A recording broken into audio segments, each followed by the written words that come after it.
Lajme, aktualitet, argëtim, horoskop, telenovela, showbiz, të gjitha në Metropol. Bëni subscribe në faqen Metropol. Mamaja e Gjestit nuk e do Eglin, dalin informacionet e brendshme për çiftin.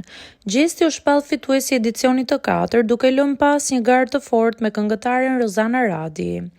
Ai rëmbeu çmimin për 100.000 euro, ndërsa momenti i fitores u shoqërua me shumë emocione. Në vend të tretë u rendit aktori Lajert Vasili, ndërsa Egli Tako përfundoi garën si finalistja e 4. Ajo dhe Gjesti krijuan një lidhje romantike gjatë qëndrimit në shtëpi, e cila ka vijuar edhe pas përfundimit të spektaklit. Menjëherë, pas shpalljes së fituesit, Egli është parë duke takuar prindrit e Gjestit. Një video që po qarkullon gjerësisht në rrjetet sociale ka tërhequr vëmendjen e publikut. Nëna e Gjestit duket se e pret Eglin me një qëndrim shumë të ftohtë, gjë që ka ndezur debate në komente.